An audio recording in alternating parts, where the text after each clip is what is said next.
Phone കയ്യിൽ പിടിച്ചുകൊണ്ട് കവിതയിരുന്നു. കുളി കഴിഞ്ഞതേയുള്ളൂ എങ്കിലും അവളുടെ ശരീരം വിയർത്തിരുന്നു. മനസ്സ് ആകെ അസ്വസ്ഥതമായിരുന്നു. ആ ഫോൺ കോൾ അതവളിലുണ്ടാക്കിയത് വലിയ അസ്വസ്ഥതയാണ്. 6-7 മാസത്തിന് ശേഷമാണ് അഭിജിത്തിൻ്റെ വിളി വരുന്നത്. ഇത്രയും നാൾ എവിടെയായിരുന്നു എന്ന് പോലും അറിയില്ലായിരുന്നു. ഇന്ന് അപ്രതീക്ഷിതമായി വീണ്ടും അവൻ്റെ കോൾ. Hello hello, കവിതയല്ലേ? അതെ, ആരാണ്? എൻ്റെ ശബ്ദം നീ മറന്നോ? ഞാൻ അഭിയാണ്. അത് കേട്ടതും അവളുടെ ഹൃദയത്തിൻ്റെ താളം കൂടി. എന്ത് പറയണം എന്നറിയില്ല. എന്നെ മറന്നോ നീ? അഭി, ഞാൻ നിനക്ക് വേണ്ടിയാ തിരിച്ചു വന്നത്. നീ ഇല്ലാതെ എനിക്ക് പറ്റില്ല കവി. അഭി, നീ എന്താ പറയുന്നത്? എൻ്റെ കല്യാണം കഴിഞ്ഞതാ. ഞാൻ ഇന്ന് മറ്റൊരാളുടെ ഭാര്യയാണ്. അപ്പോൾ ഞാനോ? ഞാൻ എന്താ വേണ്ടത്? എനിക്കറിയില്ല. ഞാൻ എന്താ പറയുക? എൻ്റെ അവസ്ഥ നിനക്ക് മനസ്സിലാകില്ലേ? കവി, നീ എനിക്ക് വേണ്ടി കാത്തിരിക്കുമെന്ന് വിശ്വസത്തിലാണ് ഞാനിരുന്നത്. പക്ഷേ നീ ഞാൻ എന്താ ചെയ്യുക? ഞാനൊരു പെണ്ണല്ലേ. എൻ്റെ വീട്ടിലെ കാര്യം നിനക്കറിയില്ലേ? ഏട്ടന്മാരുടെ സ്വഭാവം നിനക്കറിയില്ലേ? എന്നാലും നീ എന്നെ ഓർത്തില്ലല്ലോ. ഓർക്കാഞ്ഞിട്ടല്ല. നീ എങ്ങോട്ട് പോയെന്നോ എന്തു പറ്റിയെന്നോ എനിക്കറിയില്ലല്ലോ. എൻ്റെ ഫോൺ ഏട്ടന്മാർ വാങ്ങി വെച്ചു. ആര് വിളിച്ചാലും എനിക്ക് ഫോൺ തരില്ല. എങ്ങനെയാ പിന്നെ ഞാൻ നിന്നെ കോണ്ടാക്റ്റ് ചെയ്യുക? ഞാൻ ചെന്നൈയിലുള്ള ചേച്ചിയുടെ വീട്ടിലായിരുന്നു. നാട്ടിൽ നിൽക്കാൻ പറ്റില്ലല്ലോ. നിൻ്റെ ഏട്ടന്മാർ എന്നെ കൊല്ലാൻ നടക്കുകയല്ലേ. ഏട്ടന്മാരുടെ സ്വഭാവം നിനക്കറിയില്ലേ. അവരെ അനുസരിക്കാതിരിക്കാൻ എനിക്ക് പറ്റുമോ? അതൊക്കെ വിട്. ഇനി എന്താ നീ പറയുന്നത്? എനിക്ക് നീ ഇല്ലാതെ പറ്റില്ല. അഭി, നീ എന്താ പറയുന്നത്? ഒരാളുടെ ഭാര്യയാണിപ്പോൾ. അതൊന്നും എനിക്ക് കുഴപ്പമില്ല. നിന്നെ എനിക്ക് വേണം. അഭി, അതൊന്നും നടക്കില്ല. ഓ, അപ്പോൾ നീ എല്ലാം മറന്നൂലേ? നീയും എന്നെ ചതിക്കുകയായിരുന്നല്ലേ? നിന്നെ മാത്രം സ്നേഹിച്ച് നിനക്ക് വേണ്ടി മാത്രം ജീവിക്കുന്നവനാണ് ഞാൻ. അതെല്ലാം എനിക്കറിയാം. പക്ഷേ എല്ലാം കഴിഞ്ഞില്ലേ. നിന്നെ മറന്നത് കൊണ്ടല്ല, വേറെ വഴിയില്ലാത്തത് കൊണ്ടാണ് ഞാൻ കല്യാണത്തിന് സമ്മതിച്ചത്. ഒരിക്കലും നിന്നെ ചതിക്കണമെന്ന് ഞാൻ സ്വപ്നത്തിൽ പോലും കരുതിയിട്ടില്ല. നിനക്കെന്നെ ഇപ്പോഴും ഇഷ്ടമാണോ? അഭി, നീ എൻ്റെ അവസ്ഥയൊന്ന് മനസ്സിലാക്കടാ. ഞാൻ ചോദിച്ചതിന് ഉത്തരം പറ കവി. നിനക്കെന്നെ ഇപ്പോഴും ഇഷ്ടമാണോ? ഞാൻ നിന്നെ മറന്നിട്ടില്ല. പക്ഷേ ഞാൻ ഇന്നൊരു ഭാര്യയാണ്. എനിക്കെൻ്റെ ഭർത്താവിനെ മാത്രമേ സ്നേഹിക്കാൻ പാടൂ. എനിക്ക് വേറെ ഒന്നും കഴിയില്ല. കവി, ഞാൻ തിരിച്ചു വന്നത് നിന്നെ സ്വന്തമാക്കാനാണ്. ഞാൻ കുറച്ച് നാൾ നാട്ടിലുണ്ടാകും. നീ സമയമെടുത്ത് ആലോചിക്ക്. എനിക്ക് നീ ഇല്ലാതെ പറ്റില്ല. ഞാൻ 2 ദിവസം കഴിഞ്ഞ് വിളിക്കാം. അപ്പോൾ മറുപടി പറഞ്ഞാൽ മതി. ഫോൺ എടുക്കാതിരിക്കരുത്. എനിക്ക് നിൻ്റെ വീടറിയാം. ഞാൻ നേരിട്ടങ്ങ് വരും. അഭി, എന്തെങ്കിലും അവൾ പറയുന്നതിന് മുമ്പേ ഫോൺ കട്ടായി. കവിതയുടെ കണ്ണിൽ ഇരുട്ട് കയറി. തൊണ്ട വരണ്ടു തുടങ്ങി. കുറേ നേരമായി ഈ ഇരിപ്പ് തുടങ്ങിയിട്ട്. എന്താ ചെയ്യേണ്ടതെന്നറിയില്ല. ഒന്നും ചെയ്യാൻ തോന്നുന്നില്ല. മനസ്സ് മരവിച്ചു. കവിതേ, വാ കഴിക്കാം. അടുക്കളയിൽ നിന്ന് അമ്മ വിളിച്ചു. വരുന്നു. ഇന്നെന്താ പൊട്ടു തൊടുന്നതൊന്നുമില്ലേ? അപ്പോഴാണ് ഓർത്തത്. കുളി കഴിഞ്ഞിട്ട് ഒന്നും ചെയ്തിട്ടില്ല. മുടി ഉണങ്ങിയിട്ട് പോലുമില്ല. അമ്മേ, ഒരു തലവേദന വരുന്നത് പോലെ. അമ്മ കഴിച്ചോ? ഞാൻ കുറച്ച് കഴിഞ്ഞ് കഴിക്കാം. നീ ഇപ്പോൾ കഴിച്ചു കിടന്നോ? ഒന്ന് ഉറങ്ങി എണീക്കുമ്പോഴേക്കും എല്ലാം മാറും. ഒരു 10 മിനിറ്റ് കഴിഞ്ഞ് കഴിക്കാം. അമ്മേ, എനിക്ക് ഇപ്പോൾ വേണ്ടാഞ്ഞിട്ടാ. അമ്മ ഇരിക്കെ, ഞാൻ വിളമ്പിത്തരാം. വയ്യെങ്കി നീ കിടന്നോ, ഞാൻ എടുത്ത് കഴിച്ചോളാം. കുറച്ച് ബാം എടുത്ത് പുരട്ടിക്കോ. മുറിയിൽ ചെന്ന് അലമാരയിലെ വലിയ കണ്ണാടിക്ക് മുന്നിൽ അവൾ നിന്നു.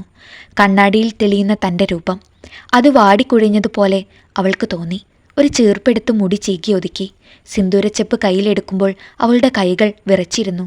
അഭിയുടെ കൈകൊണ്ട് തൻ്റെ നെറുകയിൽ സിന്ദൂരം അണിയുന്നത് സ്വപ്നം കണ്ടിരുന്നത് അവൾ ഓർത്തു. ഒരു നുള്ള് സിന്ദൂരമെടുത്ത് യാന്ത്രികമായി നെറുകയിൽ തൊട്ടു. ഭക്ഷണം കഴിക്കാൻ തോന്നിയില്ല. കട്ടിലിൽ വെറുതെ കിടന്നു. മനസ്സിലേക്ക് പല പല ചിന്തകൾ വന്നു. കോളേജിൽ തൻ്റെ സീനിയർ ആയിരുന്നു അഭിജിത്ത്. എടുത്തു പറയാൻ പ്രത്യേകതകളൊന്നുമില്ലായിരുന്നു. ഇരുനിറം, കാണാൻ വലിയ കുഴപ്പമില്ല. അത്യാവശ്യം പാടുമായിരുന്നു. ക്ലാസ് റൂമിന് പുറത്ത് വെറുതെ നിൽക്കുമ്പോഴാണ് അവൻ എൻ്റെ നേർക്ക് വന്നത്. കവിത, എന്നെ അറിയോ? കണ്ടിട്ടുണ്ട്. എനിക്ക് തന്നെ ഇഷ്ടമാണ്. താൻ ആലോചിച്ചിട്ട് ഒരു തീരുമാനം പറയേ. അതും പറഞ്ഞ് അവൻ പോയി. എനിക്കാകെ എന്തോ പോലെയായി. കൂടെയുണ്ടായിരുന്ന രേഷ്മയും ഐശ്വര്യയും എന്നെ കളിയാക്കി ചിരിച്ചു. ഡി, നീ നോക്കിക്കോ, അവനൊരു സംഭവാ. അവർക്കെല്ലാവർക്കും ലൈനുണ്ട്, ഞാൻ മാത്രം ഒറ്റയ്ക്കാ. അങ്ങനെ ഞാനും പെട്ടു. അവനുമായി ഇഷ്ടത്തിലായി. എല്ലാവരെയും പോലെ നന്നായി പ്രണയിച്ചു. അപ്പോഴും എൻ്റെ മനസ്സിൽ ഒരു പേടിയുണ്ടായിരുന്നു. ഏട്ടന്മാർ. കോളേജിൽ അബിയുടെ അവസാന സമയത്താണ് ഞാൻ പേടിച്ചത് സംഭവിച്ചത്. ഏട്ടന്മാർ എല്ലാം അറിഞ്ഞു. എനിക്ക് നല്ല തല്ല് കിട്ടി. കൂട്ടത്തിൽ അവനും. തല്ലിച്ചതച്ച് കൈയൊടിഞ്ഞു. അന്നവൻ നാട് വിട്ടു പോയതാ. പിന്നെ ഒരു വിവരവുമില്ല. ഏട്ടന്മാരെ പേടിച്ചാണ് ഈ കല്യാണത്തിന് സമ്മതിച്ചത്. ആള് നേരാവണ്ണം കണ്ടതുപോലുമില്ല. വിവാഹ നിശ്ചയമുണ്ടായിരുന്നില്ല. 2 മാസം കൊണ്ട് കല്യാണം കഴിഞ്ഞു. തൻ്റെ സങ്കല്പത്തിലുള്ള ഒരാളായിരുന്നില്ല സൂരജേട്ടൻ. ഇരുനിറത്തിലുള്ള ബലിഷ്ഠമായ ശരീരം, മുഖത്ത് എപ്പോഴും ഗൗരവം. അധികം സംസാരിക്കില്ല, പക്ഷേ ആൾ മാന്യനാണ്. നാട്ടുകാർക്കും വീട്ടുകാർക്കും സ്വീകാര്യൻ. കാര്യങ്ങളെല്ലാം കൃത്യമായി കണ്ടറിഞ്ഞു ചെയ്യും. പക്ഷേ മാനസികമായി എനിക്ക് പൊരുത്തപ്പെടാൻ കഴിഞ്ഞിട്ടില്ല ഇതുവരെയും. ശാരീരികമായും ഏറെക്കുറെ അങ്ങനെ തന്നെ. എനിക്ക് താല്പര്യക്കുറവുണ്ട് എന്ന് മനസ്സിലാക്കിയിട്ടാവണം ഏട്ടൻ കുറച്ച് അകലം പാലിക്കുന്നുണ്ട്. ഞങ്ങൾ ഭാര്യ ഭർത്താക്കന്മാരാണ്. മറ്റുള്ളവരുടെ കണ്ണിൽ നല്ല ദമ്പതികളാണ്. എന്നാൽ ആസ്വദിച്ചുകൊണ്ടുള്ള ഒരു ജീവിതം ഇതുവരെ തുടങ്ങിയിട്ടില്ല. ജീവിതത്തോട് തന്നെ വിരക്തി തോന്നുന്നു. എന്തിനോ വേണ്ടി ജീവിക്കുന്നു. ഞാൻ കാരണം ഏട്ടൻ്റെ ജീവിതവും തകരും. അബിയുടെ ഒരു തിരിച്ചുവരവ് ഞാൻ പ്രതീക്ഷിച്ചതല്ല. അതുകൊണ്ട് തന്നെ അവനുമൊത്തുള്ള ജീവിതത്തെക്കുറിച്ച് മറന്നിരിക്കുകയായിരുന്നു. ഇനി മറ്റന്നാൾ അവൻ വിളിക്കും. എന്താ പറയുക? മനസ്സിൽ മിന്നിമറയുന്ന ചിന്തകളുമായി അവൾ കട്ടിലിൽ കിടന്നു. പകൽ തികച്ചും യാന്ത്രികമായി കടന്നുപോയി. വൈകുന്നേരമായപ്പോൾ സൂരജ് വന്നു. കുളിച്ച് ഭക്ഷണം കഴിച്ചു. കവിതയും സൂരജും അധികം അങ്ങനെ സംസാരിക്കാറില്ല. കുറച്ചു നേരം TV കണ്ടിരുന്നു.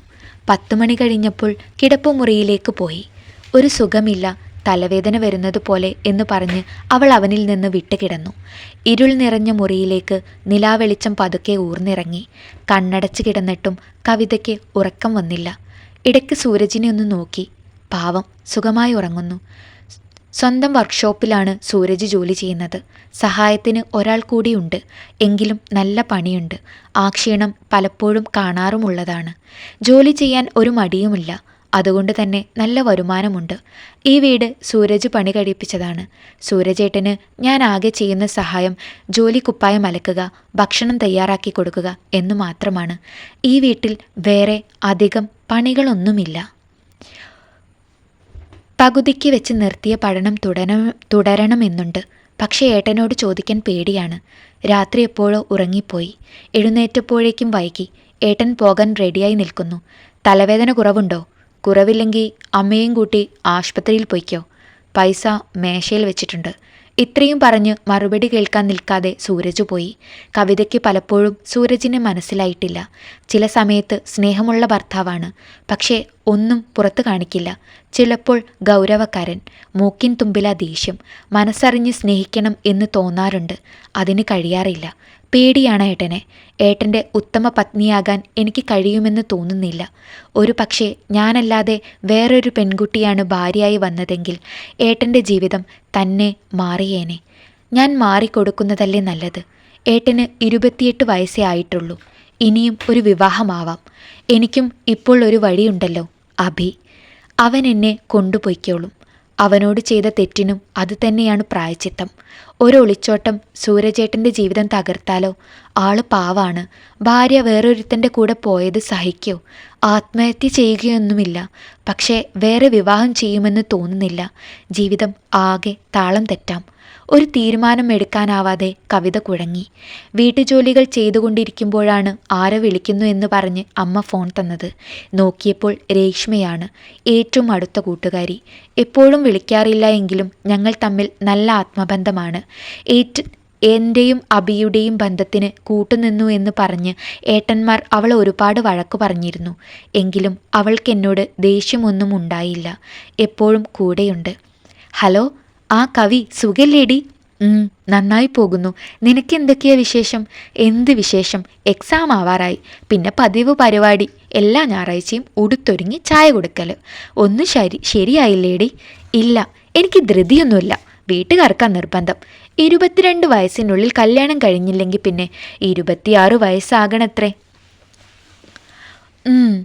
ഇനി അവസാനം നിന്റെ ചെക്കൻ തന്നെ വരേണ്ടി വരുമോ? അവൻ വന്നത് തന്നെ. എന്തു പറ്റി? ഓ, എന്താവാൻ, അവൻ എന്നെ മടുത്തു. കിട്ടാനുള്ളത് കിട്ടിയപ്പോൾ അവൻ പൊടിയും തട്ടിപ്പോയി. ഡി, നീ എന്തെങ്കിലും അബദ്ധം വല്ലതും കാണിച്ചോ? ഹേയ്, അതൊന്നും ഉണ്ടായിട്ടില്ലടി. പിന്നെ കുറേ ദിവസമായി അവൻ എൻ്റെ ഫോട്ടോസും വീഡിയോസും ചോദിക്കുന്നു. നോർമലായിട്ടുള്ളത് ഞാൻ കൊടുത്തു. പക്ഷെ അവൻ അത് പോരത്രേ. ഞാൻ തുണിയില്ലാതെ നിൽക്കുന്ന ഫോട്ടോസും കുളിക്കുന്ന വീഡിയോസും വേണമെന്ന്. പറ്റില്ലെന്ന് ഞാൻ തീർത്തു പറഞ്ഞു. എന്നിട്ടെന്താവാൻ? അപ്പോൾ മുതൽ എന്നോട് അകലം പാലിക്കാൻ തുടങ്ങി. ദേഷ്യവും ഞാൻ ഇതുവരെ കാണാത്ത ഭാവങ്ങളും. അവസാനം ഞങ്ങൾ അടിച്ചു പിരിഞ്ഞു. കഷ്ടായിപ്പോയി. ഇല്ലേടി, ദൈവം എൻ്റെ കൂടെ തന്നെയാ. അകന്നപ്പോഴല്ലേ അവൻ്റെ തനി നിറം ഞാൻ മനസ്സിലാക്കിയത്. ഞാൻ അവന് ആ ഫോട്ടോസും വീഡിയോസും അയച്ചു കൊടുത്തിരുന്നെങ്കിൽ ഇന്നെൻ്റെ ശരീരം ലോകം മുഴുവനും കണ്ടേനെ. ഇവന്മാർക്കൊന്നും വേണ്ടത് നമ്മുടെ സ്നേഹമല്ലേടി, ശരീരം മാത്ര. അവൻ എന്നോട് എന്തൊക്കെയാ പറഞ്ഞതെന്ന് നിനക്കറിയോ? എൻ്റെ മുഖം വേറെ നഗ്ന ഫോട്ടോയിൽ മോർഫ് ചെയ്ത് വെക്കും, അത് നെറ്റിലിടും, വീട്ടുകാരെ കാണിക്കും എന്നൊക്കെയാ. അതൊക്കെ കേട്ടപ്പോൾ ഞാൻ ആകെ തകർന്നു. പക്ഷേ പിടിച്ചു നിന്നു. എനിക്കെന്തെങ്കിലും സംഭവിച്ചാൽ ഒരു കുടുംബം മുഴുവൻ ആത്മഹത്യ ചെയ്യും. അതല്ലെങ്കിൽ എൻ്റെ അനിയത്തിയുടെ ജീവിതം തകരും. എന്നിട്ട് നീ എന്താ ചെയ്തേ? ഞാൻ രണ്ടും കൽപ്പിച്ച് എല്ലാം വീട്ടിൽ പറഞ്ഞു. എല്ലാവരും ഒരുപാട് വഴക്ക് പറഞ്ഞു. എങ്കിലും എൻ്റെ കൂടെ നിൽക്കാൻ ആളുണ്ടല്ലോ എന്ന ധൈര്യം വന്നു. പിന്നെ അവനെതിരെ പോലീസിൽ പരാതി കൊടുത്തു. അവൻ്റെ മെസ്സേജും പിന്നെ വിളിക്കുമ്പോൾ ഞാൻ റെക്കോർഡ് ചെയ്ത ഫോൺ വിളിയും എല്ലാം പോലീസിൽ ഏൽപ്പിച്ചു. അവനിപ്പോൾ ജയിലില്ല. കുറച്ച് ദിവസം ഇതിൻ്റെ പിറകിലായിരുന്നു. അതാ നിന്നെ വിളിക്കാഞ്ഞത്. പിന്നെ നീ പറ, എന്തൊക്കെയാ നിൻ്റെ വിശേഷങ്ങൾ? എനിക്കിപ്പോൾ കുറച്ച് പുതിയ വിശേഷങ്ങളുണ്ട്. അബിയുടെ തിരിച്ചുവരവും അവൻ്റെ ആവശ്യവും എല്ലാം രേഷ്മയോട് പറഞ്ഞു. മോളെ, നീ മണ്ടത്തരൊന്നും കാണിക്കല്ലേ. ഇപ്പോൾ നിനക്കുള്ളത് നല്ല ജീവിതമാണ്, അത് നശിപ്പിക്കല്ലേ. അപ്പോൾ അബിയോ? ഞങ്ങളുടെ സ്നേഹത്തെപ്പറ്റി എല്ലാം നിനക്കറിയാവുന്നതല്ലേ? അതൊക്കെ എനിക്കറിയാം. നീ എന്താ അവൻ്റെ കൂടെ പോകാൻ തീരുമാനിച്ചോ? ഞാനൊന്നും തീരുമാനിച്ചിട്ടില്ല. നീ ഒന്നും തീരുമാനിക്കണ്ട. അവനോട് പറ്റില്ല എന്ന് ഉറപ്പിച്ച് പറഞ്ഞേക്ക്. ഡേ, അവൻ എനിക്ക് വേണ്ടി മാത്രമാണ് തിരിച്ചു വന്നത്. കവി, ഞാനൊരു കാര്യം ചോദിക്കട്ടെ? നിന്റെ ഏട്ടന്മാർ 2 എണ്ണം കൊടുത്തപ്പോൾ പേടിച്ച് നാട് വിട്ടവൻ അവൻ. അവൻ നിന്നെ എപ്പോഴും സംരക്ഷിക്കുമെന്ന് നിനക്കുറപ്പുണ്ടോ? അവൻ എന്നോട് അത്രയ്ക്ക് സ്നേഹമുണ്ടടി. എൻ്റെ കല്യാണം കഴിഞ്ഞത് അവൻ അറിഞ്ഞിട്ടില്ല. മോളെ, ഞാൻ പറയുന്നത് നീ ഒന്ന് കേൾക്ക്. ഇപ്പോൾ നിന്റെ ജീവിതം സുരക്ഷിതമാണ്. കുറച്ച് സമയമെടുത്താൽ നിനക്ക് സൂരജേട്ടനെ സ്നേഹിച്ച് നല്ല ജീവിതം നയിക്കാം. നിനക്ക് ഒരു പ്രശ്നം വന്നാൽ നിന്റെ വീട്ടുകാരും സൂരജേട്ടൻ്റെ വീട്ടുകാരും ഉണ്ടാകും. ഇനി നീ അബിയുടെ കൂടെ പോയാൽ അബിയില്ലാതെ നിനക്ക് വേറെ ആരും കാണില്ല. അവനിപ്പോൾ ജോലിയുണ്ടോ? എങ്ങനെയാ നിങ്ങൾ ജീവിക്കുക? നീ ഓടിപ്പോയാൽ സൂരജേട്ടൻ്റെ കാര്യമോ? രേഷ്മ, എനിക്ക് ആലോചിച്ചിട്ട് ഭ്രാന്ത് വരുന്നു. ഞാൻ എന്താ ചെയ്യുക? അബിയെ ചതിക്കണോ? ഏട്ടനെ ചതിക്കണോ? നീ ആരെയും ചതിക്കണ്ട. നിന്നെ ആരും ചതിക്കാതെ നോക്കിയാൽ മതി. ഞാൻ എൻ്റെ കാര്യം നിന്നോട് പറഞ്ഞതല്ലേ. എല്ലാ ആണുങ്ങളും ഒരുപോലെ അല്ല എന്നെനിക്കറിയാം. എങ്കിലും നീ ഒന്ന് സൂക്ഷിക്കണം. എങ്ങനെ? അവനെ നിന്നെ ശരിക്കും വേണോ എന്ന് നോക്ക്. നിന്നോട് സ്നേഹമുണ്ടോ എന്ന് നോക്ക്. ഞാനെന്താ വേണ്ടത്? നീ ഒരു കാര്യം ചെയ്യ്. നാളെ അവൻ വിളിക്കുമല്ലോ. അപ്പോൾ നീ സൂര്യചേട്ടനെ വിട്ട് വരാൻ പറ്റില്ലെന്ന് പറ. എനിക്ക് എൻ്റെ ജീവിതമാ വലുതെന്ന് പറ. അപ്പോൾ അവൻ എന്താ പറയുന്നതെന്ന് നോക്കാലോ. ഡി, അവൻ എന്നെ... നീ ടെൻഷനൊന്നും അടിക്കണ്ട. ആദ്യം ഇതൊന്ന് പറഞ്ഞു നോക്ക്, എന്നിട്ട് ബാക്കി ആലോചിക്കാം. അവന് നിന്നോട് ശരിക്കും സ്നേഹമുണ്ടെങ്കിൽ, നിന്നെ വിവാഹം കഴിക്കാൻ ആഗ്രഹമുണ്ടെങ്കിൽ, അതിനുള്ള കഴിവ് അവനുണ്ടെങ്കിൽ നമുക്ക് കാര്യങ്ങൾ നല്ല രീതിയിൽ നീക്കാം. എല്ലാം പരസ്പരം പറഞ്ഞുകൊണ്ട് പരിഹരിക്കാം. ശരി, ഞാൻ പറഞ്ഞതൊന്നും മറക്കണ്ട. അവനോട് കുറച്ച് അകലമിട്ട് നിൽക്ക്. ഒരു തീരുമാനം എടുക്കുന്നതിന് മുമ്പ് എന്നെ വിളിക്ക്. വിളിക്കാം. എന്നാ ശരിടാ. Bye bye. ശരി, ബൈ. ഫോൺ വെച്ച് കഴിഞ്ഞ് കവിത വീണ്ടും ആലോചനയിൽ മുഴുകി. രേഷ്മ പറഞ്ഞതിലും കാര്യമുണ്ട്. പക്ഷെ അബി, അവൻ എന്നെ ചതിക്കോ? അവനതിനാകില്ല. അവൻ എന്നെ ജീവനാ. അതുകൊണ്ടല്ലേ കല്യാണം കഴിഞ്ഞതാണ് എന്നറിഞ്ഞിട്ടും എന്നെ സ്വീകരിക്കാമെന്നു പറഞ്ഞത്. അവൻ പാവമാണ്. അന്നത്തെ രാത്രിയും പ്രത്യേകതകളില്ലാതെ കടന്നുപോയി. പിറ്റേന്ന് രാവിലെ സൂരജ് ജോലിക്ക് പോയത് മുതൽ കവിത ഫോണിനരികിൽ കാത്തിരിപ്പ് തുടങ്ങി. കുളിക്കുമ്പോൾ പോലും ഫോൺ കൂടെ കൊണ്ടുപോയി. അവളുടെ ഹൃദയമിടിപ്പ് കൂടി. കാത്തിരിപ്പിന് വിരാമമിട്ടുകൊണ്ട് 11:30 അബിയുടെ ഫോൺ വന്നു. ഹലോ. ഹലോ കവി. തിരക്കില? ഇല്ല, പറയ്. ഞാൻ പറഞ്ഞ കാര്യം എന്തായി? ഡാ, ഞാൻ പറഞ്ഞതല്ലേ, എൻ്റെ കല്യാണം കഴിഞ്ഞു. ഞാൻ എങ്ങനെയാ നിൻ്റെ കൂടെ വരിക? നീ എന്നെ ഒഴിവാക്കുകയാണോ?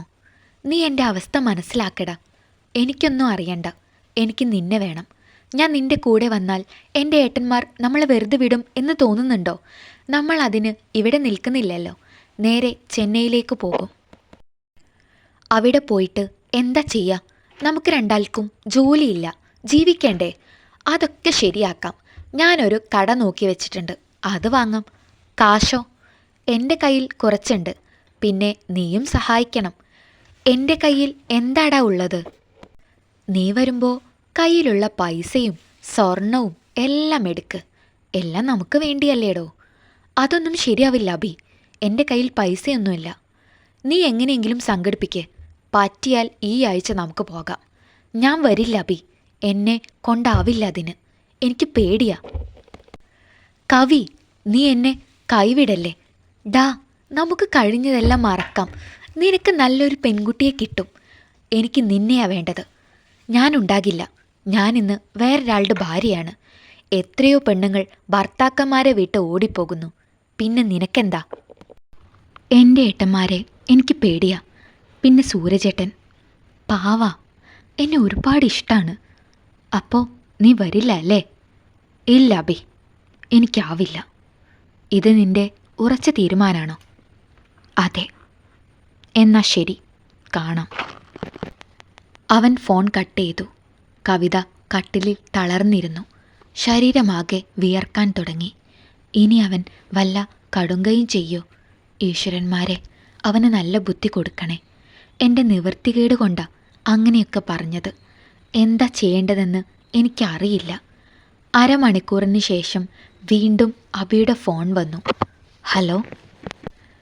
നീ നേരത്തെ പറഞ്ഞതിൽ മാറ്റമില്ലല്ലോ? ഇല്ല അബി. ഡാ, നീ ഒരു ജോലി നോക്ക്. നിനക്ക് നല്ലൊരു കുട്ടിയെ കിട്ടും. നമുക്കെപ്പോഴും സുഹൃത്തുക്കളായി ഇരിക്കാം. അപ്പോൾ നിനക്കെന്നെ വേണ്ടേ? വേണം, ഒരു കൂട്ടുകാരനായി. എനിക്കത് പറ്റില്ല.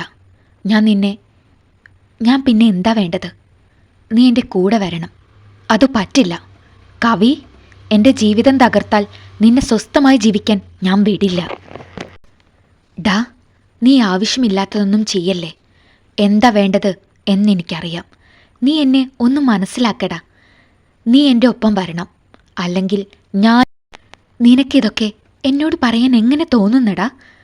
അതുകൊണ്ടും തീരില്ല. നീ അയച്ചു തന്ന നിൻ്റെ ഫോട്ടോസില്ലേ, അത് മോർഫ് ചെയ്ത് നെറ്റിലിടും. നിൻ്റെ കെട്ടിയോനും വീട്ടുകാർക്കും കാണിച്ചു കൊടുക്കും. ഡാ, ഞാൻ നിൻ്റെ കാല് പിടിക്കാം. ഇങ്ങനെയൊന്നും പറയല്ലേടാ. എൻ്റെ ജീവിതം തകർത്ത് നീ മാത്രം സുഖമായി ജീവിക്കണ്ട അബി. കവിത പൊട്ടിക്കരഞ്ഞ് നിൻ്റെ കള്ളക്കണ്ണീരൊന്നും എനിക്ക് കാണണ്ട. എനിക്ക് നിൻ്റെ കൂടെ വരാൻ പറ്റാത്തത് കൊണ്ടല്ലേടാ. എന്നാൽ നീ ഒരു കാര്യം ചെയ്യ്. എനിക്ക് കുറച്ച് പൈസ സംഘടിപ്പിച്ചതാ. ഞാൻ കാര്യങ്ങളൊക്കെ ശരിയാക്കട്ടെ. എന്നിട്ട് നിന്നെ കൊണ്ടുപോകാം. എൻ്റെ കയ്യിലില്ലടാ. നീ എങ്ങനെയെങ്കിലും സംഘടിപ്പിക്കേ. ഞാൻ എവിടെ നിന്ന് എടുക്കാനാ? ഇവിടെ ചിലവിന് തരുന്ന പൈസ മാത്രമേ ഉള്ളൂ. അത് 5000 പോലും ഉണ്ടാകില്ല. നിന്റെ കയ്യിൽ സ്വർണ്ണയില്ലേ? അത് ഊരിത്താ. അപ്പോൾ ഏട്ടൻ ചോദിച്ചാലോ? കളഞ്ഞു പോയിന്നോ കള്ളൻ കൊണ്ടുപോയിന്നോ പറ. എങ്ങനെയായാലും എനിക്ക് കുറച്ച് പൈസ വേണം. ഒരു 5 ലക്ഷമെങ്കിലും. നീ എന്താ പറയുന്നത്? 5 ലക്ഷോ? അതൊന്നും നടക്കില്ല അബി. നടക്കണം. അല്ലെങ്കിൽ നീ അനുഭവിക്കും. അപ്പോൾ നിനക്ക് എന്നെയല്ല, പണമാണ് വേണ്ടത് അല്ലേ? പണമില്ലാതെ ജീവിക്കാൻ പറ്റോ? എനിക്ക് നിന്നെയും പൈസയും വേണം. രണ്ടും നടക്കില്ല. അതിന് നീ എന്നെ വിളിക്കുകയും വേണ്ട. എന്നാ ഞാൻ കാണിച്ചു തരാം. നാളെ നിന്റെ ചൂടൻ ഫോട്ടോകൾ നെറ്റിൽ വരുന്നത് കണ്ടോ. നിന്റെ കെട്ടിയോൻ നിന്നെ തല്ലി തെരുവിലിറക്കും. നിന്റെ വീട്ടുകാരും അടുക്കില്ല. ഒടുവിൽ നീ തൂങ്ങിച്ചാവേണ്ടി വരും. ഓർത്തോ. ഞാൻ ഒന്നുകൂടി വിളിക്കും. Last call. അതും പറഞ്ഞ് ഫോൺ കട്ടായി. കവിതയ്ക്ക് തല നെറുകെ പിളരുന്നത് പോലെ തോന്നി. കണ്ണുകളിൽ ഇരുട്ട് കയറി. ഒരിറ്റു വെള്ളത്തിനായി നാവ് കൊതിച്ചു. ഇല്ല, വീട്ടിലാരുമില്ല. അമ്മ തൊടിയിലാണ്. അവൻ്റെ വാക്കുകൾ ഇരുതല മൂർച്ചയുള്ള വാളുപോലെ കവിതയുടെ തലയ്ക്കു മുകളിൽ തൂങ്ങി നിന്നു. എന്നെ തോൽപ്പിക്കാൻ വേണ്ടി അവൻ അത് ചെയ്യോ? ചെയ്യുമായിരിക്കും. കാരണം നഷ്ടങ്ങൾ എനിക്ക് മാത്രമാണ്, അവനല്ലല്ലോ. ഇനി പൈസ കൊടുത്താൽ അവൻ പോവോ? ബാങ്കിൽ 10 ലക്ഷം രൂപയുണ്ട്. സ്ത്രീധനമായി വീട്ടുകാർ തന്നതാണ്. പക്ഷേ സൂരജേട്ടൻ 1 രൂപ പോലും വാങ്ങിയിട്ടില്ല. പൈസ എൻ്റെ അക്കൗണ്ടിൽ ഇട്ടോളാൻ പറഞ്ഞു. അതിൻ്റെ ഒരു കണക്കും രേഖയും ഇതുവരെ ചോദിച്ചിട്ടുമില്ല. എൻ്റെ ചിലവിനും വീട്ടു ചിലവിനുമുള്ള പൈസ തരും. മേശയിൽ എപ്പോഴും 5000 മറ്റോ പൈസയുണ്ടാകും. അതുകൊണ്ട് തന്നെ ഈ 10 ലക്ഷത്തിൻ്റെ പലിശ പോലും എടുക്കേണ്ടി വന്നിട്ടില്ല. എങ്ങനെയായാലും ഇവൻ എൻ്റെ ജീവിതം തകർക്കും. അതിനു മുമ്പ് എന്തെങ്കിലും ചെയ്യണം. വേഗം രേഷ്മയെ വിളിച്ച് കാര്യങ്ങൾ പറഞ്ഞു. രേഷു, ഇനി ഞാൻ എന്താ ചെയ്യുക? ഡേയ്, നീ പേടിക്കണ്ട. എല്ലാത്തിനും വഴിയുണ്ട്. അവനെപ്പോലെ ഉള്ളവർക്കെല്ലാം ഒരു വിചാരമുണ്ട്. ഒന്ന് പേടിപ്പിച്ചാൽ നമ്മൾ അവൻ്റെയൊക്കെ മുന്നിൽ മടിക്കുത്ത് അഴിക്കുമെന്ന്. അല്ലെങ്കിൽ അവൻ പറയുന്നതൊക്കെ ചെയ്യുമെന്ന്. പഴയ കാലത്തെ തൊട്ടാവാടി പെണ്ണുങ്ങളല്ല നമ്മൾ. നമുക്കും കഴിവുകളുണ്ട്. നമ്മൾ പെണ്ണുങ്ങളാണ്. ഞാൻ എന്താ വേണ്ടേ? അവനിത് ഇനി വേറെ ഒരു പെണ്ണിനോടും ചെയ്യരുത്. ഒപ്പം നിനക്കൊരു കുഴപ്പവും ഉണ്ടാകരുത്. അതിനുള്ള വഴി നോക്കണം. നമുക്ക് കൂടെ നിൽക്കാൻ ആളുകൾ വേണം. നീ ഈ കാര്യം സൂരജേട്ടനോട് പറ. അയ്യോ, എനിക്ക് വയ്യ. എനിക്ക് പേടിയാ. പേടിച്ചിട്ട് കാര്യമില്ല. പറഞ്ഞേ പറ്റൂ. ഞാൻ വേണമെങ്കിൽ ഏട്ടന്മാരോട് പറയാം. ഏട്ടന്മാരോടും പറയണം. പക്ഷേ ഇപ്പോൾ നിനക്ക് ഏറ്റവും വലുത് നിന്റെ ഭർത്താവാണ്. അത് കഴിഞ്ഞേ ഏട്ടനുള്ളൂ. ഞാൻ എങ്ങനെയാ രേഷു ഏട്ടനോടിത് പറയാ? എല്ലാം പറഞ്ഞു കഴിഞ്ഞാൽ എന്നെ എന്തെങ്കിലും ചെയ്യോ? എനിക്ക് പേടിയാ. എന്നാൽ ഞാൻ അങ്ങോട്ട് വന്നാലോ? നമുക്കൊരുമിച്ച് പറയാം. ഏയ്, അത് വേണ്ട. അതാ നല്ലത്. നീ തന്നെ പറയണം. കാര്യങ്ങൾ നല്ല രീതിയിൽ അവതരിപ്പിക്കണം. ഏട്ടൻ ചിലപ്പോൾ ദേഷ്യപ്പെടും, വഴക്കു പറയും, ചിലപ്പോൾ തല്ലി എന്നും വരും. എല്ലാം സഹിക്കാൻ തയ്യാറായിക്കോ. അല്ലെങ്കിൽ അതിലും വലുത് അനുഭവിക്കേണ്ടി വരും. ഒരാണും തൻ്റെ പെണ്ണിനെ പറ്റി കേൾക്കാൻ ആഗ്രഹിക്കാത്ത കാര്യങ്ങളാ നീ പറയാൻ പോകുന്നത്. എന്ത് പ്രതികരണം വന്നാലും തളരരുത്. എന്നെക്കൊണ്ട് ഇതിനൊക്കെ പറ്റുമോടി? പറ്റണം. പറ്റിയാൽ ഇന്ന് തന്നെ പറയേ. വൈകിച്ചാൽ അപകടമാണ്. ഞാൻ നോക്കട്ടെ. ശരിടേ. മനസ്സ് തുറന്ന് സൂര്യചേട്ടനോട് ഇതുവരെ സംസാരിച്ചിട്ടില്ല. അങ്ങനെയുള്ള ആളോടാണ് ഈ കാര്യങ്ങൾ പറയാൻ പോകുന്നത്. കവിതയ്ക്ക് സമനില തെറ്റുന്നത് പോലെ തോന്നി. അന്ന് രാത്രി സൂരജ് വന്നപ്പോൾ കയ്യിൽ ഒരു ചെറിയ പൊതിയുണ്ടായിരുന്നു. അത് കവിതയ്ക്ക് നേരെ നീട്ടി. ആശുപത്രിയിൽ പോകാൻ പറഞ്ഞാൽ കേൾക്കില്ലല്ലോ. ഇന്നാ, ഇതിൽ ബാമുണ്ട്. പിന്നെ തലവേദനയ്ക്കുള്ള മരുന്നും. നല്ലോം വേദനയുണ്ടെങ്കിൽ മരുന്ന് കഴിച്ചാൽ മതി. അതിലെ ചെറിയ ഗുളിക ഉറക്ക ഗുളികയാണ്. ഇന്നലെ രാത്രി നീ ഒട്ടും ഉറങ്ങിയിട്ടില്ല. ഒരെണ്ണം മാത്രമേ കഴിക്കാൻ പാടൂ. 3 എണ്ണമുണ്ട്.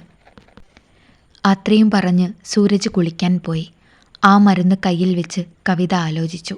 ഇത്രയും നേരം പണിയെടുത്ത് വന്ന് രാത്രി സമയം സുഖമായി ഉറങ്ങേണ്ട ആൾ രാത്രിയിൽ ഞാൻ ഉറങ്ങാത്തത് ശ്രദ്ധിച്ചിരിക്കുന്നു. ഞാൻ നോക്കിയപ്പോൾ ഏട്ടൻ നല്ല ഉറക്കമായിരുന്നല്ലോ. ഈ ഏട്ടനാണോ എന്നോട് സ്നേഹമില്ല എന്ന് എനിക്ക് തോന്നിയത്? ഈശ്വര, എങ്ങനെ ഏട്ടനോട് ഞാൻ എല്ലാം പറയാ? ദൈവങ്ങളെ, എനിക്ക് ശക്തി തരണേ. ഭക്ഷണം കഴിച്ച് എല്ലാവരും കിടന്നു. ഉറക്ക ഗുളിക കഴിച്ചതിനാൽ കവിത പെട്ടെന്നുറങ്ങി. രാവിലെ എഴുന്നേൽക്കാൻ കുറച്ച് വൈകി. അമ്മ അടുക്കളപ്പണിയെല്ലാം ചെയ്ത് അമ്പലത്തിൽ പോകാൻ റെഡിയായി. ഏട്ടനും കുളി കഴിഞ്ഞ് വന്നു. വസ്ത്രം മാറിക്കൊണ്ടിരിക്കുന്ന സൂരജിൻ്റെ അടുത്തേക്ക് കവിത ചെന്നു. ഏട്ടാ. സൂരജ് അവളെ നോക്കി. ആ നോട്ടത്തിൽ താൻ സംഭരിച്ച ശക്തിയെല്ലാം ചോരുന്നതുപോലെ അവൾക്ക് തോന്നി. എനിക്കൊരു കാര്യം പറയാനുണ്ട്. എന്തേ? അത് പറഞ്ഞോളൂ. ഏട്ടൻ എന്നോട് ക്ഷമിക്കണം. എനിക്ക് കല്യാണത്തിന് മുമ്പ് ഒരാളെ ഇഷ്ടമായിരുന്നു. വീട്ടിലാർക്കും ഇഷ്ടമാകാത്തത് കൊണ്ടാണ് എന്നെ ഏട്ടനെ കൊണ്ട് കെട്ടിച്ച് തന്നത്.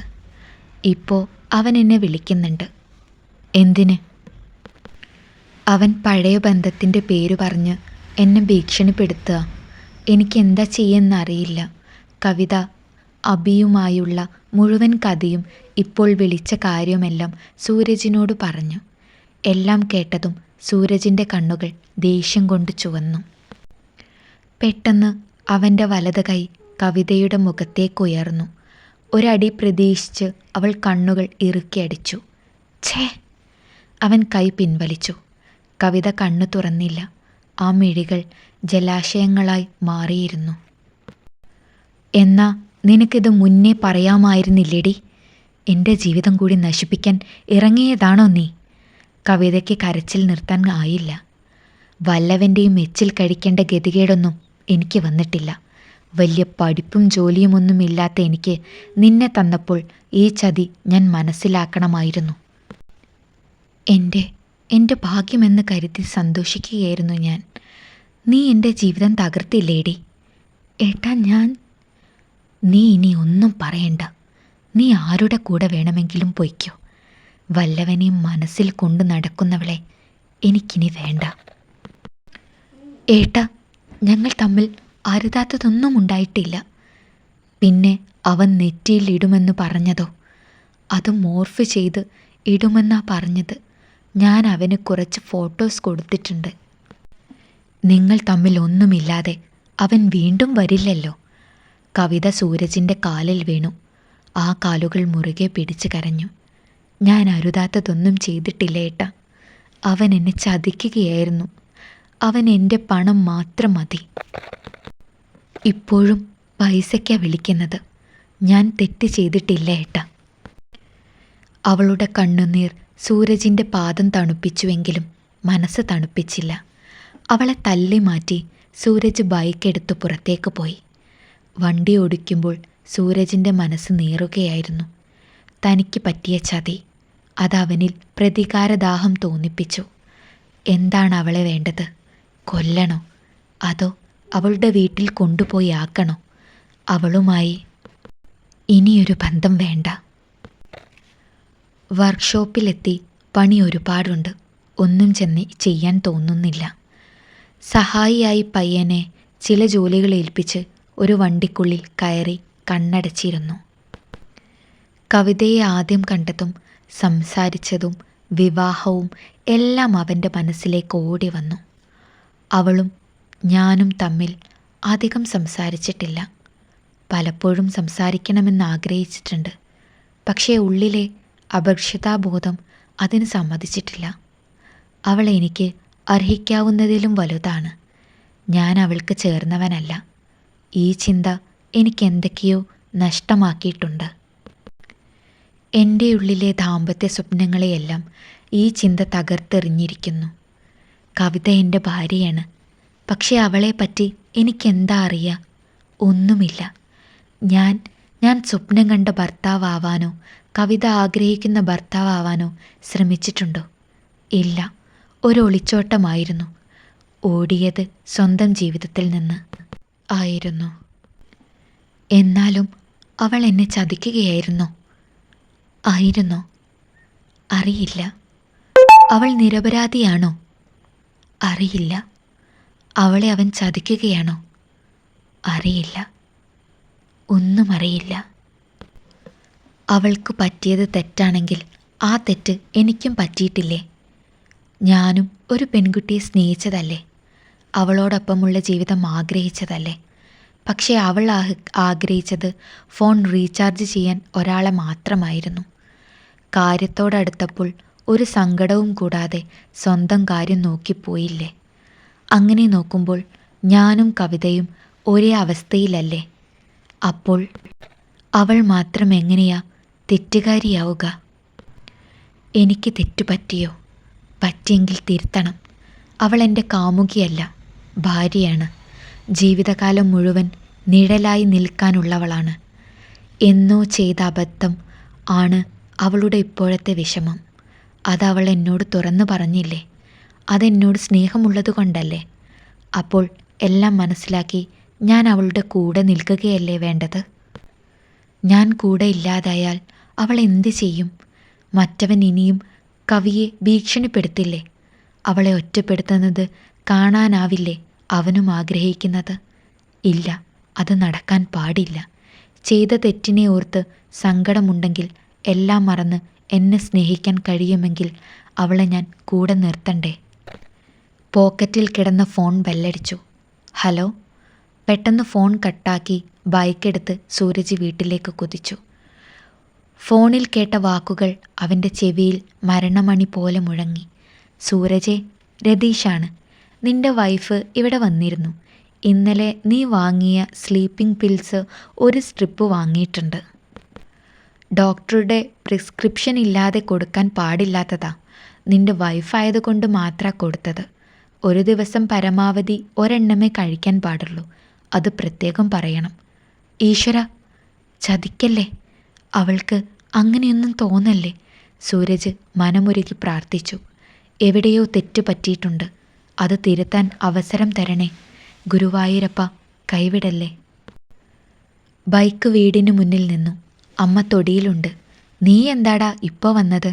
ഒരു സാധനം എടുക്കാൻ മറന്നു. കവിത എവിടെ? അവൾ അകത്തുണ്ട്. പിന്നെ അകത്തേക്കൊരു ഓട്ടമായിരുന്നു. മുറിയിൽ കട്ടിലിലിരുന്ന് കരയുകയായിരുന്നു കവിത. കവി? അവൾ ഞെട്ടിത്തിരിഞ്ഞു നോക്കി. സൂരജിനെ കണ്ടതും പെട്ടെന്ന് എണീറ്റ് നിന്നു. ആ ഗുളിക എവിടെ? ഏട്ടാ, അത് എവിടെയെന്നാ ചോദിച്ചത്? സൂരജിൻ്റെ ശബ്ദം ഒന്നുയർന്നപ്പോൾ അവൾ പേടിച്ചു. സൂരജ് അവളുടെ കയ്യിൽ നിന്ന് ആ പൊതി തട്ടിപ്പറിച്ച് വാങ്ങി പുറത്തു കൊണ്ടുപോയി. ആ ഗുളികകൾ ഓരോന്നായി എടുത്ത് വെള്ളത്തിൽ കലക്കി തെങ്ങിൻ ചുവട്ടിലൊഴിച്ചു. എന്താ നിന്റെ ഉദ്ദേശം? ഏട്ടാ, നീ അങ്ങോട്ട് മരിച്ചാൽ എല്ലാം തീരോ? അതിനു മാത്രം എന്താ ഉണ്ടായത്? ഏട്ടാ, ഞാൻ അറിഞ്ഞുകൊണ്ട് തെറ്റൊന്നും ചെയ്തിട്ടില്ല. ഏട്ടനെ ചതിച്ചിട്ടുമില്ല. അവൻ എന്നെ ചതിക്കുകയായിരുന്നു. എനിക്കെന്താ ചെയ്യാന്ന് അറിയില്ല ഏട്ടാ. എനിക്ക് കേട്ടപ്പോൾ സഹിക്കാൻ പറ്റിയില്ല. അതുകൊണ്ടാണ് എന്നെ പറ്റിക്കാൻ എളുപ്പമാണ്. ഞാൻ എല്ലാവരെയും കണ്ണടച്ച് വിശ്വസിക്കും. നീയും എന്നെ ചതിച്ചു എന്ന് തോന്നി. ഞാൻ മനഃപൂർവ്വം ഒന്നും ചെയ്തതല്ല ഏട്ടാ. പറ്റിപ്പോയി. കവിതയുടെ കണ്ണിൽ നിന്നും വെള്ളം പുഴ പോലെ ഒഴുകാൻ തുടങ്ങി. സൂരജിന് അവളെ ചേർത്ത് പിടിക്കണമെന്നും ആ കണ്ണീർ തുടയ്ക്കണമെന്നും തോന്നി. സൂരജിൻ്റെ മാറിൽ വീണ് പൊട്ടിക്കരയണമെന്ന് അവൾക്കും തോന്നി. രണ്ടാളും ഒന്നും ചെയ്തില്ല, ഒന്നും മിണ്ടിയില്ല. മനസ്സിൽ സ്നേഹം പതഞ്ഞു പൊങ്ങുമ്പോഴും അത് പ്രകടിപ്പിക്കാനാകാതെ ആ ഹൃദയങ്ങൾ കരഞ്ഞു. ഒരു ചുടുചുംബനത്തിനായി ആ ചുണ്ടുകൾ ദാഹിച്ചു. എല്ലാം പോട്ടേട്ടോ, താൻ പേടിക്കണ്ട, ഞാൻ കൂടെയുണ്ട്. ആ മൂകതയ്ക്ക് സൂരജ് വിരാമമിട്ടു. ഏട്ടാ, തെറ്റുകൾ മനുഷ്യ സഹജമാണ്. അത് മനസ്സിലാക്കി തിരുത്തി മുന്നേറുന്നതാണ് ജീവിത വിജയം. നിന്റെ തെറ്റുകൾ മനസ്സിലാക്കി കൂടെ നിൽക്കേണ്ടവനാണ് ഞാൻ. അത് ഞാൻ ഇപ്പോൾ മുതൽ ചെയ്യുന്നു. ഞാനിനി എന്താ ഏട്ടാ വേണ്ടത്? ഒന്നും ചെയ്യണ്ട. ഇപ്പോൾ നടന്നതെല്ലാം മറന്നേക്ക്. ഇനി ജീവിതത്തിൽ ഒരിക്കൽ പോലും നേരത്തെ ചിന്തിച്ചതുപോലെ ചിന്തിക്കരുത്. അങ്ങനെ എപ്പോഴെങ്കിലും തോന്നുമ്പോൾ എന്നെ ഓർക്കുക. ഇല്ല ഏട്ടാ, ഞാൻ ഇനി ചെയ്യില്ല. ഡാ, നിന്റെ സാധനം കിട്ടിയോ? പുറത്തുനിന്ന് അമ്മ വിളിച്ചു ചോദിച്ചു. ആ കിട്ടി, ഞാൻ പോവാണ്. ഇനി ചോറുണ്ട് പോവാടാ. സമയമാകുന്നതല്ലേ ഉള്ളൂ. ഞാൻ പോട്ടെ. കവി, ഞാൻ പോയി വരാം. താൻ ഓക്കെ അല്ലേ? അവൾ മുഖത്ത് ഒരു ചിരി വരുത്താൻ ശ്രമിച്ചു. സൂരജ് വണ്ടിയെടുത്തു പോയി. കവിതയ്ക്ക് മനസ്സിൽ ഒരുപാട് ആശ്വാസം തോന്നി. എന്തൊക്കെയോ തിരിച്ചു കിട്ടിയതുപോലെ. അവൾ കണ്ണുകൾ തുടച്ചു. അലമാരയ്ക്ക് മുന്നിൽ ചെന്ന് നിന്നു. കണ്ണാടിയിൽ തൻ്റെ മുഖം നോക്കി. നെറുകിലെ സിന്ദൂരം മാഞ്ഞിരിക്കുന്നുണ്ടോ? ഇല്ല, അതിനി മായാൻ പാടില്ല. ഒരു നുള്ളു കുങ്കുമമെടുത്ത് സീമന്തരേഖയിൽ ചാർത്തുമ്പോൾ ആദ്യമായി സൂരജേട്ടൻ തൻ്റെ നെറുകയിൽ തൊടുവിച്ചത് അവൾ ഓർത്തു. ഇനിയെന്നും ഏട്ടനോട് കുങ്കുമം തൊട്ടുതരാൻ പറയണം, ഒരു ഭാര്യയുടെ അവകാശത്തോടെ തന്നെ. അന്ന് വൈകുന്നേരം സൂരജ് ജോലി കഴിഞ്ഞ് വന്നു. രണ്ടാൾക്കും പരസ്പരം നോക്കാനോ സംസാരിക്കാനോ എന്തോ ബുദ്ധിമുട്ട് തോന്നി. ആദ്യമായി കാണുന്ന പെൺകുട്ടിയോട് സംസാരിക്കാൻ പോകുമ്പോൾ ഉണ്ടാകുന്ന വെപ്രാളം പോലെ തോന്നി സൂരജിന്. സംസാരിക്കണമെന്നുണ്ട്, എങ്ങനെ തുടങ്ങണമെന്നറിയില്ല. കവിതയും അതേ അവസ്ഥയിലായിരുന്നു. ഇടയ്ക്കെപ്പോഴോ അവരുടെ കണ്ണുകൾ ഇടഞ്ഞു. നാണവും സന്തോഷവും ചമ്മലും ഇടകലർന്ന വികാരം ആ കണ്ണുകൾ പങ്കുവച്ചു. രാത്രി ഉറങ്ങാൻ കിടന്നപ്പോൾ സംസാരിക്കാൻ ബുദ്ധിമുട്ടായി. ഒടുവിൽ സൂരജ് തന്നെ മൗനം ഭേദിച്ചു. നമ്മൾ പരിചയപ്പെട്ടത് മുതൽ അധികമൊന്നും സംസാരിച്ചിട്ടില്ല, പരസ്പരം മനസ്സ് തുറന്നിട്ടില്ല. അത് ഇനിയും വൈകിച്ചുകൂടാ. ഞാൻ എന്നെക്കുറിച്ച് പറയാം, താൻ തന്നെക്കുറിച്ചും. ആ തുടക്കത്തിൽ അവർ സംസാരിക്കാൻ തുടങ്ങി. ആദ്യമായി അവരുടെ ഹൃദയങ്ങൾ സംസാരിച്ചു. ജീവിതത്തിലെ നല്ലതും ചീത്തയുമായ എല്ലാ കാര്യവും പങ്കുവച്ചു. രണ്ടുപേരുടെയും മനസ്സിലെ അപക്ഷാതാബോധം അകന്നുമാറി. അതോടെ സംസാരം നിർത്താൻ പറ്റാതെയായി. അവർക്ക് വേണ്ടി നിദ്രാദേവി വഴിമാറിക്കൊടുത്തു. ദൂരെ വാനിൽ നിന്ന് ചിരി പൊഴിക്കുന്ന അമ്പിളി അമ്മാമനെ സാക്ഷിയാക്കി ആ മനസ്സുകൾ മാംഗല്യം നേടി. എപ്പോഴോ ഉണർന്ന സൂരജ് ഫോണെടുത്ത് സമയം നോക്കി. സമയം 8 കഴിഞ്ഞിരിക്കുന്നു.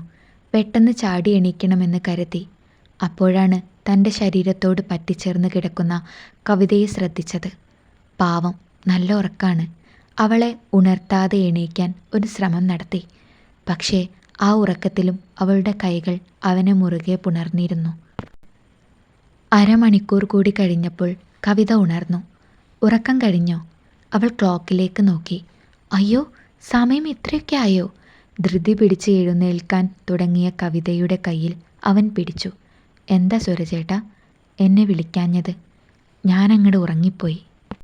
ഇന്ന് ഞായറാഴ്ചയല്ലേ, വൈകിപ്പോയാൽ മതിയല്ലോ എന്ന് കരുതി. അമ്മ അടുക്കളയിൽ ഒറ്റയ്ക്ക് എന്തൊക്കെയാ ചെയ്തതെന്നാവോ? കവി.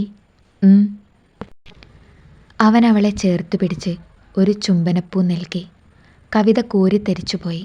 ഒരു നിമിഷത്തെ ഞെട്ടലിൽ നിന്ന് മുക്തയായി ആ പുഷ്പം അവൾ അവന് തിരിച്ചു നൽകി. രണ്ടാളും അവരവരുടെ ജോലികളിൽ മുഴുകി. ഭക്ഷണം കഴിച്ചു. ഇന്ന് പോകുന്നില്ലേ ഏട്ടാ? ഇല്ല, അർജൻറ്റ് പണിയൊന്നുമില്ല. എനിക്ക് വേറെ ഒരു വഴിക്ക് പോകാനുണ്ട്. അത് എവിടേക്കാണെന്ന് ചോദിക്കണമെന്ന് തോന്നിയെങ്കിലും അവൾ ചോദിച്ചില്ല. കുറച്ചു കഴിഞ്ഞ് സൂരജ് ഡ്രസ്സ് മാറ്റി പുറത്തേക്ക് ഇറങ്ങി. വാതിൽപ്പടിയിൽ തന്നെയും നോക്കി നിൽക്കുന്ന പ്രിയതമയെ നോക്കി പുഞ്ചിരിച്ച് വണ്ടിയെടുത്തു.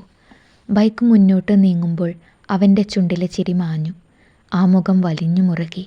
കണ്ണുകൾ തീക്കട്ട പോലെ ജ്വലിച്ചു. ബൈക്ക് അതിവേഗം മുന്നോട്ട് നീങ്ങി. സൂരജ് പോയതും കവിത അടുക്കളപ്പണികളിൽ മുഴുകി. സൂരജേട്ടന് മീൻ വലിയ ഇഷ്ടമാണ്. അതിലേറ്റവും ഇഷ്ടമുള്ള മത്തി 2 കിലോ വാങ്ങി. കുറച്ചെടുത്ത് കറി വെച്ചു, ബാക്കി പൊരിച്ചു. സൂരജേട്ടൻ്റെ അമ്മയുടെ തറവാട് ഇവിടെ അടുത്താണ്. അവിടെ അമ്മയും ചേട്ടനും താമസിക്കുന്നു. ചേട്ടൻ്റെ മകളുടെ വിവാഹം കഴിഞ്ഞതാണ്. ഇപ്പോൾ ഭാര്യയും ചേട്ടനും അമ്മയും മാത്രം. അമ്മ ഇടയ്ക്ക് അവിടെ പോകും. രാവിലെ പോയാൽ ഇരുട്ടുന്നതിന് മുമ്പ് തിരിച്ചെത്തും. ഈ വീട്ടിൽ തന്നെയെന്നും അന്തിയുറങ്ങണമെന്ന് അമ്മയ്ക്ക് നിർബന്ധമുണ്ട്. കുറച്ച് മീൻകറി എടുത്ത് അമ്മ അങ്ങോട്ട് പോയി. അടുക്കളപ്പണി പഠിച്ചത് ഇവിടെ വന്നതിന് ശേഷമാണ്. വീട്ടിൽ കഴിക്കാൻ മാത്രമേ അടുക്കളയിൽ കയറുമായിരുന്നുള്ളൂ.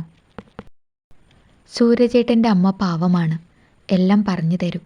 ദേഷ്യപ്പെട്ട് കണ്ടിട്ടേയില്ല. സീരിയലുകളിലും നോവലുകളിലുമുള്ള അമ്മായിയമ്മയെപ്പോലെ ആയിരുന്നെങ്കിൽ ഞാൻ എന്നേ വീട്ടിൽ തിരിച്ചെത്തിയേനെ. ഇന്ന് ഓരോ ജോലി ചെയ്യുമ്പോഴും എന്തോ പ്രത്യേക ഉന്മേഷം തോന്നുന്നു. മനസ്സിൽ സന്തോഷം മാത്രം. എന്തായിരിക്കും ഈ മാറ്റത്തിന് കാരണം? അവസാനിപ്പിക്കണം എന്ന് കരുതിയ ജീവിതം തിരിച്ചു കിട്ടിയതോ? തള്ളിപ്പറയുമെന്ന് കരുതിയ സൂരജേട്ടൻ ചേർത്ത് നിർത്തിയതോ? അതോ ഇന്ന് രാവിലെ കിട്ടിയ സ്നേഹചുംബനമോ? അറിയില്ല. എന്തായാലും ഞാനിന്ന് സന്തോഷവതിയാണ്. ഈ സന്തോഷം എന്നും നിലനിന്നാൽ മതി. സൂരജിൻ്റെ ബൈക്ക് നിന്നത് ഒരു പഴയ ഓടിട്ട വീടിൻ്റെ മുന്നിലാണ്. ഗേറ്റ് തുറന്ന് അകത്തേക്ക് കയറി. വീടിൻ്റെ മുന്നിൽ ഗൃഹനാഥനാണെന്ന് തോന്നിക്കുന്ന ഒരാളുണ്ടായിരുന്നു. അഭിജിത്തിൻ്റെ വീടല്ലേ? അതെ. ആരാ? അങ്ങോട്ട് മനസ്സിലായില്ല കേട്ടോ. അഭിജിത്തിന് പരിചയമുള്ള ആളാണ്. അവനില്ലേ? മോളെ അനു, അഭി എവിടെ? അകത്ത് നിന്ന് ഒരു പെൺശബ്ദം. ഏട്ടൻ കുളിക്കാ? എന്താച്ചാ? ഒന്നുമില്ല. അതെ, കയറിയിരിക്കൂ, അവനിപ്പോൾ വരും. വീടിനകത്തേക്ക് കയറി. ചെറിയ വീടാണ്. ഒരു കസാരയിലിരുന്നു. അച്ഛൻ എന്താ ചെയ്യുന്നത്? ഞാനിങ്ങനെ നാട്ടിലെ പണിക്കൊക്കെ പോകും. ഇന്ന് ഞായറാഴ്ചയല്ലേ, ലീവായിരിക്കൂലേ? അങ്ങനൊന്നുമില്ല, പൊതുവെ പണി കുറവാ. പുതിയ ശബ്ദം കേട്ട് ഒരു പെൺകുട്ടി വന്ന് എത്തി നോക്കി. 15-നോടടുത്ത് പ്രായം തോന്നിക്കും. വീട്ടിലെ അവസ്ഥ അവളുടെ രൂപത്തിൽ നിന്നും ഏകദേശം മനസ്സിലായി. ശരീരത്തിൽ സ്വർണം തൊട്ട് തീണ്ടിയിട്ടില്ല. ഫാൻസി ആഭരണങ്ങളാണെങ്കിലും നന്നായി ചേരുന്നുണ്ട്. അവൾ പെട്ടെന്ന് തന്നെ ഉൾവലിഞ്ഞു. അഭിയുടെ അനിയത്തിയാ, 10ാം ക്ലാസ് കഴിഞ്ഞ് നിൽക്കുക. അപ്പോൾ ഇനി +2 ഇല്ലേ? വിടണമെന്നൊക്കെ ഉണ്ട്. ഇപ്പോൾ പഴയ പോലെ ഒന്നുമല്ലല്ലോ, എല്ലാത്തിനും നല്ല ചിലവാ. പക്ഷേ കുട്ടികളുടെ പഠിപ്പിൻ്റെ കാര്യത്തിൽ അതൊന്നും നോക്കരുത്. അവർക്ക് നമുക്ക് അതൊക്കെയല്ലേ കൊടുക്കാൻ പറ്റൂ. അതൊന്നും അറിയാഞ്ഞിട്ടല്ല, ഞാൻ നോക്കുന്നുണ്ട്. എന്നെക്കൊണ്ട് ഒറ്റയ്ക്കൊന്നും നടക്കില്ല. അവൻ്റെ കാര്യം അറിയാലോ, ഇത്ര വയസ്സായിട്ടും ഒരു ഉത്തരവാദിത്തമില്ല. ഇപ്പോഴും കൂട്ടുകൂടി കളിച്ച് നടക്കുക. അഭി കുളി കഴിഞ്ഞു വന്നു. കസാരയിലിരിക്കുന്ന ആളെ മനസ്സിലാകാത്ത പോലെ നോക്കി. എന്നെ മനസ്സിലായില്ലേ? ഞാൻ കവിതയുടെ ഭർത്താവാണ്. അവൻ എന്ത് ചെയ്യണമെന്നറിയാതെ നിന്നു. അപ്പോഴേക്കും അഭിയുടെ അമ്മ ഒരു ഗ്ലാസ് ചായ കൊണ്ടുവന്നു. പാലില്ല, കട്ടൻ കുടിക്കോ? അതിനെന്താ അമ്മേ? ആ ചായ വാങ്ങി ഒരു കവിൾ കുടിച്ചു. അമ്മ പോകല്ലേ, ഇവിടെ നിൽക്കണം. ഞാനിപ്പോൾ വന്നത് നിങ്ങളോടെല്ലാവരോടും ഒരു കാര്യം സംസാരിക്കാനാണ്. അഭിയെ ഞാൻ ആദ്യമായി കാണുകയാണ്. പക്ഷേ എൻ്റെ ഭാര്യയ്ക്ക് പരിചയമുണ്ട്. ഇവർ ഒരുമിച്ച് പഠിച്ച ആളുകളാണ്. മാത്രമല്ല 2 ആളും ഇഷ്ടത്തിലുമായിരുന്നു. സൂരജിൻ്റെ വാക്കുകൾ കേട്ട് ആരും ഒന്നും മിണ്ടാതെ നിന്നു. കാരണങ്ങൾ എന്തോ ആകട്ടെ, ഇവർ പിരിഞ്ഞു. കവിതയെ ഞാൻ കല്യാണം കഴിച്ചു. വലിയ കുഴപ്പമില്ലാതെ ജീവിതം പോകുന്നു. അപ്പോഴാണ് അഭിജിത്ത് കവിതയെ വിളിക്കുന്നത്. ഇവൻ അവളെ മറക്കാൻ കഴിയില്ല, എന്നെ ഉപേക്ഷിച്ച് ഇവൻ്റെ കൂടെ ഇറങ്ങി വരണമെന്ന്. അവൾ പറ്റില്ല എന്ന് പറഞ്ഞു. കാരണം അവൾ ഒരു ഭാര്യയാണ്. എല്ലാം മറന്ന് പുതിയൊരു ജീവിതം തുടങ്ങുകയാണ്. ഇതുവരെയുള്ള കാര്യങ്ങൾ കുഴപ്പമില്ല, മനുഷ്യരല്ലേ, അങ്ങനെയൊക്കെ ഉണ്ടാകും. ഇനിയാണ് പ്രശ്നം. ഇവൻ്റെ കൂടെ ഇറങ്ങി വന്നില്ലെങ്കിൽ അവളുമായുള്ള പഴയ ബന്ധം പറഞ്ഞ് ജീവിതം നശിപ്പിക്കത്രേ. പിന്നെ അവളുടെ ഫോട്ടോ തുണിയില്ലാത്ത പെണ്ണുങ്ങളുടെ ഫോട്ടോയിൽ ചേർത്ത് നെറ്റിലിടുമെന്ന്. ഇതൊക്കെ ചെയ്യാതിരിക്കാൻ ഇവന് കുറച്ച് പൈസ കൊടുത്താൽ മതി. കുറച്ചല്ല, 10 ലക്ഷം, അല്ലെങ്കിൽ കുറച്ച് സ്വർണം. ആ വീടിനകത്ത് ആകെ നിശബ്ദത തളം കെട്ടി നിന്നു. ആരും ഒന്നും മിണ്ടിയില്ല. എന്താ ആരും ഒന്നും മിണ്ടാത്തത്? അവൾ എന്നോടെല്ലാം തുറന്നു പറഞ്ഞു. അല്ലെങ്കിൽ ഞാനൊന്നും അറിയില്ലായിരുന്നു. അവൾക്ക് എന്നെയാണ് വേണ്ടത്. ഈ വിഷയത്തിൽ ഞാനിനി എന്താ വേണ്ടേ? പെറ്റ മകനെ പറ്റി കേട്ട വാക്കുകൾ ആ അച്ഛനമ്മമാരുടെ നെഞ്ചകം തകർത്തു.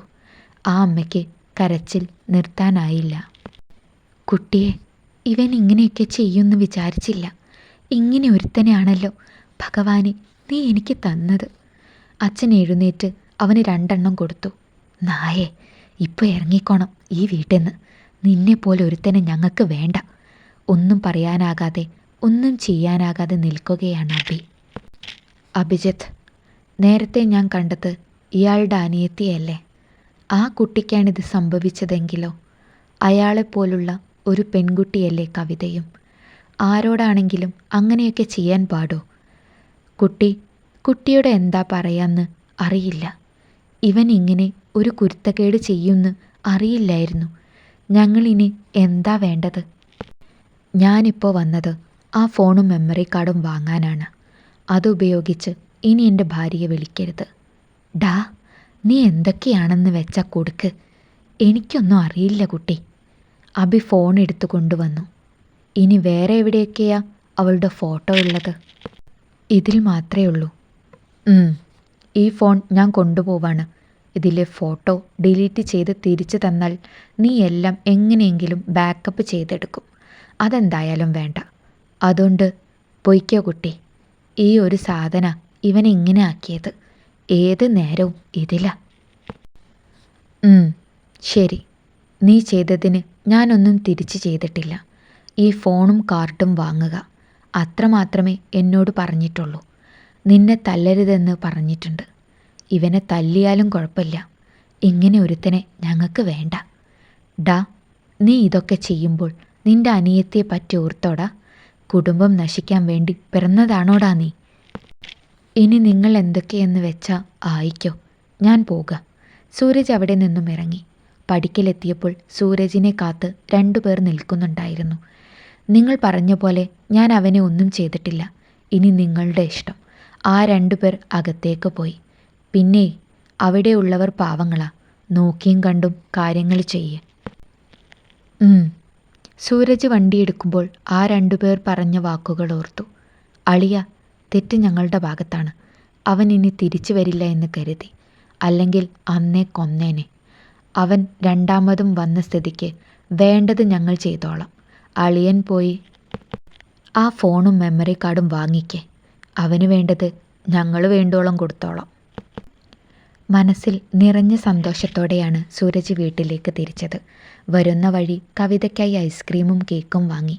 ഒരു സാരിയോ ചുരിദാറോ വാങ്ങണമെന്നുണ്ടായിരുന്നു. പക്ഷേ അതിനെ പറ്റിയൊന്നും അറിയാത്തത് കൊണ്ടാണ് ഇതൊക്കെ വാങ്ങിയത്. ഇന്ന് വൈകുന്നേരം കവിതയും കൂട്ടി വന്ന് അവൾക്കിഷ്ടമുള്ളതെല്ലാം വാങ്ങിക്കൊടുക്കാം. വണ്ടി വീടിന് മുന്നിൽ നിന്നു. മുൻവാതിൽ തുറന്നു കിടക്കുകയായിരുന്നു. സൂരജിൻ്റെ കണ്ണുകൾ കവിതയെ തിരിഞ്ഞു. കവി, ഇവളതെവിടെ പോയി? കവിതയെ തിരിഞ്ഞ് ബെഡ്റൂമിലെത്തിയ സൂരജ് ആ കാഴ്ച കണ്ട് ഞെട്ടി. ഫാനിൻ്റെ താഴേക്ക് വലിച്ചിട്ടിരിക്കുന്ന കട്ടിൽ, മറിഞ്ഞു കിടക്കുന്ന സ്റ്റൂൾ, താഴെ നിലത്ത് വീണ് കിടക്കുന്ന കവിത. ഈശ്വര, ചതിച്ചോ? സൂരജ് ഓടിച്ചെന്ന് കവിതയെ കോരിയെടുത്തു. കവി, മോളെ, കണ്ണു തുറക്ക്. കവിതയുടെ ശരീരം ആകെ വാടിക്കുഴഞ്ഞിരുന്നു. അമ്മ, അമ്മ! സഹായത്തിനാരുമില്ല എന്ന് സൂരജിന് മനസ്സിലായി. വേഗം അടുക്കളയിൽ ചെന്ന് കുറച്ച് വെള്ളം എടുത്തു കൊണ്ടുവന്നു.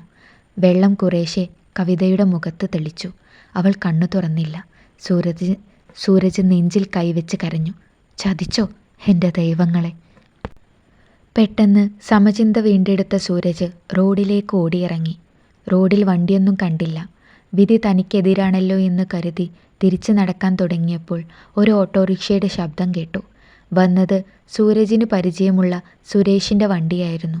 സുരേ, അവൾക്ക് വയ്യടാ. വിളിച്ചിട്ട് എണീക്കുന്നില്ല. എന്താടാ, എന്തു പറ്റി? അറിയില്ല. ഞാനിപ്പോൾ വന്ന് കയറിയതല്ലേ ഉള്ളൂ. അമ്മയാണെങ്കിൽ ഇവിടെ ഇല്ല. നീ വന്നേ.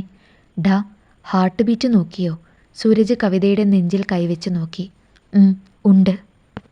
ഹൗ ഭാഗ്യം. നീ അവളെ എടുത്തേ, നമുക്ക് ആശുപത്രിയിൽ പോവാം. സൂരജ് തൻ്റെ കൈകളിൽ അവളെ കോരിയെടുത്തു. അവളുടെ കഴുത്ത് പിന്നിലേക്ക് തൂങ്ങിക്കിടന്നിരുന്നു.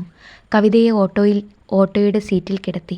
ഡാ, നീ കയറി തലയെടുത്ത് മടിയിൽ വെക്കേ. കൈയും നെഞ്ചും അമർത്തിക്കൊണ്ടിരിക്കേ. ദൈവങ്ങളെ, എൻ്റെ കുട്ടിക്കൊന്നും വരുത്തല്ലേ. സൂരജിന് സങ്കടം സഹിക്കാൻ കഴിഞ്ഞില്ല. അവൻ അവളെ മാറോട് ചേർത്ത് അമർത്തിപ്പിടിച്ചു. അവൻ്റെ കണ്ണുനീർ ഒരു പുഴയായി കവിതയിൽ അലിഞ്ഞു ചേർന്നു. സൂരജെ, നീ പേടിക്കണ്ട, ഒന്നും ഉണ്ടാവില്ല. വണ്ടി വേഗത്തിൽ കുതിക്കുമ്പോൾ സുരേഷ് അവനെ ആശ്വസിപ്പിക്കാൻ ശ്രമിച്ചു. സുരേഷേ, എവിടേക്കാണ് പോകുന്നത്? നമുക്ക് ഗവൺമെൻറ് ആശുപത്രിയിൽ പോയി നോക്കാം. ഡാ, വേണ്ട. ഇന്ന് ഞായറാഴ്ചയല്ലേ, അവിടെ ആരും ഉണ്ടാവില്ല. നീ വള്ളുവനാട്ടിലേക്ക് വിട്. ആ കാര്യം ഞാൻ ഓർത്തില്ല. സ്വകാര്യ ആശുപത്രിയുടെ അത്യാഹിത വിഭാഗത്തിനു മുന്നിൽ ഓട്ടോ നിന്നു. സ്ട്രെച്ചറിൽ കവിതയെ കിടത്തുമ്പോൾ സൂരജ് മനമൊരുക്കി പ്രാർത്ഥിച്ചു. നീ ടെൻഷൻ അടിക്കണ്ട, ഒന്നും ഉണ്ടാവില്ല. നിന്റെ ഫോൺ തന്നെ, ഞാൻ അമ്മയ്ക്കും അവളുടെ വീട്ടിലേക്കും വിളിച്ചു പറയട്ടെ. അമ്മയോട് ഒരു ഓട്ടോ പിടിച്ച് വരാൻ പറ. പിന്നെ ഇവൾക്ക് തുണി എന്തെങ്കിലും എടുക്കാൻ പറ. അതൊക്കെ ഞാൻ നോക്കിക്കോളാം. കവിതയെ കയറ്റിയ മുറിക്ക് പുറത്ത് സൂരജ് ഇരിക്കാനോ നിൽക്കാനോ കഴിയാത്ത അവസ്ഥയിലായിരുന്നു. മനസ്സിൽ വന്ന അമ്പലങ്ങളിലേക്കെല്ലാം വഴിപാടുകൾ നേർന്നു. വാതിൽ തുറന്ന് ഡോക്ടർ പുറത്തു വന്നു. എന്തു പറ്റിയതാ? അറിയില്ല സർ, ഞാൻ പുറത്തു പോയിരിക്കുകയായിരുന്നു. തിരിച്ചു വന്നപ്പോൾ വീണ് കിടക്കുന്നു. അവൾക്ക് എങ്ങനെയുണ്ട്? എന്താ പറ്റിയത്?